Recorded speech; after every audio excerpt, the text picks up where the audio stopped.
Cool it, people. Cool it. Welcome, one and all, to another book review. And today I have a little bit of an interesting one. I got the book Cool It by Bjørn Lomborg, however you say that Danish name. And the subtitle is The Skeptical Environmentalist Guide to Global Warming. So yes, the mere mortals are diving into a very heated debate, and this could be a little bit of an interesting one. So why did I read this book? Where did it first jump out to me? I heard him on a conversation with the author, that is, Bjørn Lomborg, with Jordan B. Peterson on a YouTube video titled How to Make the World Better Really with Bjørn Lomborg. And I just found him incredibly, I suppose, rational, incredibly smart. And I thought, you know what, I want to actually read more, see what more this guy has to say. And this was one of the first books that really jumped out to me. It's been on my reading list for a long time and I finally got around to it. So it was published in 2007, and Bjørn Lomborg is a Danish statistician, or as well as like a political scientist.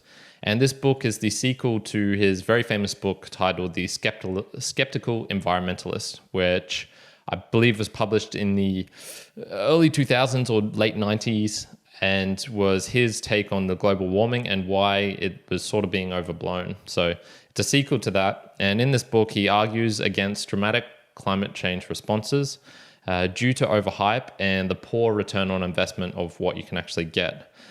A lot of this book is a rebuttal against Al Gore's An Inconvenient Truth, so it's a little bit dated, and it talks a lot about the Kyoto protocols as well, which are just not as big in the news nowadays as they were in the late 2000s. So I suppose the themes of the book, the main one I sort of got out of it was unemotional realism or rationalism. And there's a strong, ominous and pressing consequence of global warming. And he believes these are wildly exaggerated. So I'll state right here and right at the front, he does believe that global warming is real and is man-made, and that it is proven that the Earth is heating up.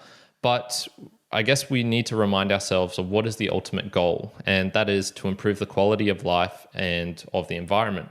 So he was saying, I guess in a lot of the points where, people are saying all these bad things are going to happen, all this sort of stuff, he was saying, okay, yes, potentially, but we need to look at what we have, the resources we have right now, and what we're going to do about that. So he really advocates putting a strong emphasis on the data and not getting into this overly emotional state of where it's allowing you to override your judgments of what actually would be the best practical solution and what actually is realistic and what isn't. So many times in the books, he talks about how scientists and the media are using certain ways of just overinflating this, hyping this up, where they'll take the absolute worst case scenario and not acknowledge that, okay, there's the other scenarios which are, almost the complete opposite in terms of effects. And we need to be realistic in judging of what actually is likely to happen and using, I suppose, just smart decision making. So, you wouldn't get super emotional about buying a box of cereal or super emotional about certain things. And yet that can lead to really bad outcomes if you're doing it on such a big scale. So the second theme, I think, is trade-offs and return on investment of thinking effectively. And smarter solutions are necessary and deciding our priorities. So he believes the Kyoto protocols are a poor investment of $180 billion a year, which is what they would cost. So there's a table in the book right at the end which sort of summarizes his views on a lot of the things here. So some of the stuff he talks about in the book that people or the Kyoto protocols are meant to address are things like polar bears, which are, they're potentially dying and losing their habitats, temperature deaths, so people dying from the heat, flooding, hurricanes, malaria, poverty, starvation, water stress. These are the main ones which people say the global warming is going to increase all these things. It's an existential threat. We need to address this. What he does, though, is he shows there's two columns in this, and I'll sort of hold it up I don't know if you can see that so well in the video, but there's basically two columns. One is the feel good, and the other column is the doing good. And so he basically just argues like, yes, there are these problems, but they're not as big as you think they are, and there's better ways of dealing with them versus, making tremendous carbon taxes, putting tremendous amounts of economic investment into certain areas which aren't necessarily going to lead to the benefits or the fixing of solutions that we want. So polar bears, for example, he says, yes, they potentially could lose a little bit of their habitat, which will equal roughly 0.06 polar bears per year dying. But 49 polar bears are killed by shooting in Canada, like per year, or like an absurd number. So why, if you want to save polar bears, wouldn't the best idea be to fix the solution of where they're really getting hurt, which is people bloody shooting them in Canada?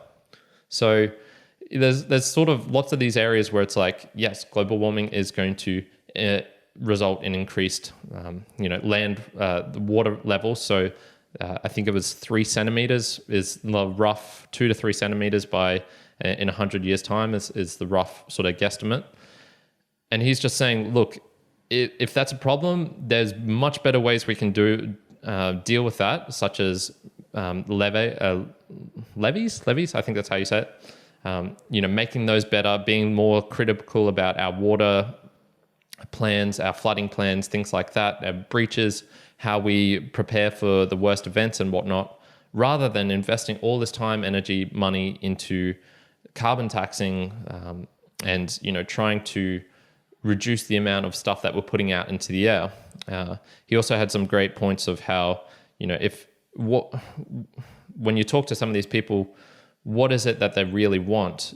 Is because there's some solutions, for example, where you can reduce the amount of carbon in the air by potentially like growing algae in the sea. These absorb carbon, and when they die, they fall down to the bottom, and so they're trapped on the bottom of the ocean.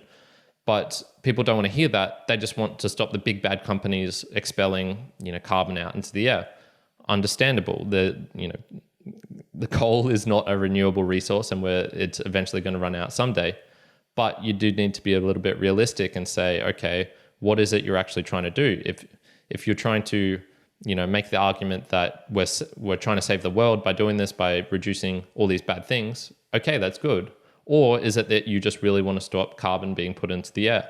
That's fine, but you just need to, make clear which of these is actually important and what is important for humanity as a whole. So I found that quite interesting. There's a bunch of other things like temperature deaths, for example. It's real interesting where he was saying, okay, yes, more people will die because it's hotter, but on the whole, it's actually a good thing because less people will die from the cold, which is, the cold kills more people than the heat kills people per year.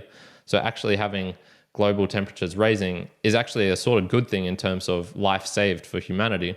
Just small points like that where you go, oh, okay, yeah, that's the opposite side of the argument. I didn't realize that, yes, it's bad thing more people die from the heat, but isn't it an even better thing that less people die from the cold? Just an interesting point. So some of my personal observations, this is the book that I wish Doing Good Better could have been. And I think one of the reasons for this is it started slow with facts that ended up being really hard to ignore. So when I first started reading the book, I sort of felt like I was trudging along because he was spending so much time going deep into the details, arguing almost point by point a lot of the different areas about the polar bears or the hurricanes or the other, the water level rising, water stress, whatever it was. And I found that at the start to be like, oh God, man, there's a lot of stuff. But the more I got into it, the more I just started seeing like, oh, okay, he's using a very rational argument here. He's being very fair and treating both sides of the story with fairness, or at least I felt that coming through. So, whereas if you compare that to Doing Good Better, a very similar argument in terms of being unemotional, rational with using resources and thinking of trade-offs, return on investments, things like that. But it didn't use the hard data that this one did, or the statistics, which made for a very, very compelling case. Whereas doing good, better, sort of had a little bit, but wasn't as convincing for me personally. Like I mentioned, I didn't think he characterized unfairly the other sides of the arguments, and he did acknowledge he took, great pains to say where these people are right, why their heart might be in the right place, but they're not, particularly thinking of the best way of doing things, i.e., good intentions not always leading to good outcomes.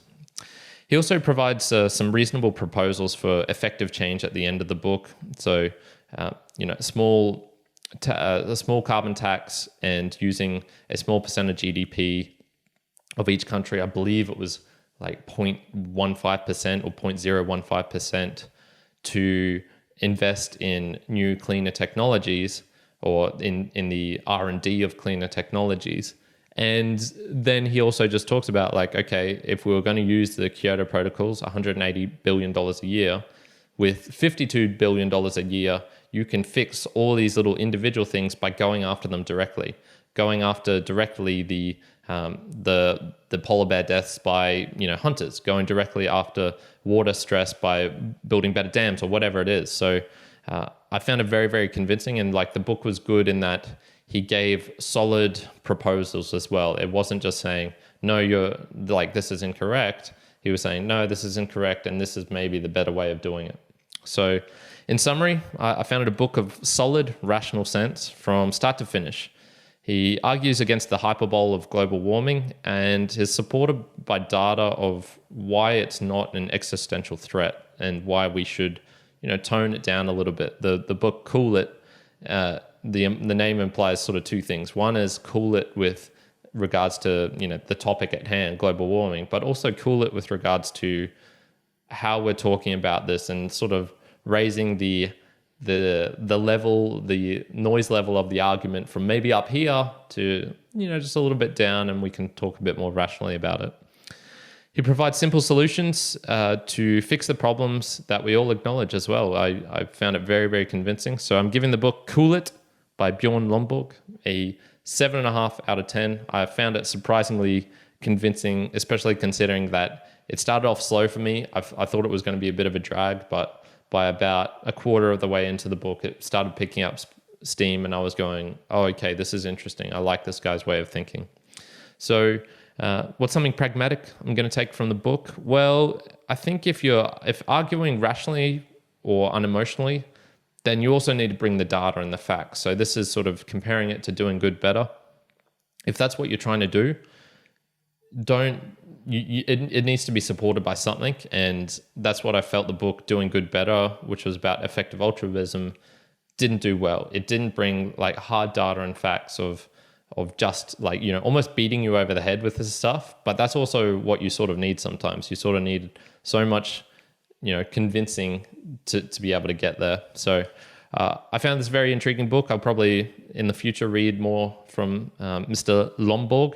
And yeah, that's it for today. A recommendation, I would say this is a good book for people who maybe feel the debate is being a little bit, it's too full on. It's who want, a rational, maybe not rational, but unemotional look at the climate change sort of debate and what we should do from that, and to maybe have more of a natural tilt to being, thinking in that sort of mathematically minded way of, numbers, hard data, and producing good outcomes rather than doing things that we think will make us feel good. So that's it for today. What do you think of Mr. Bjørn Lomborg?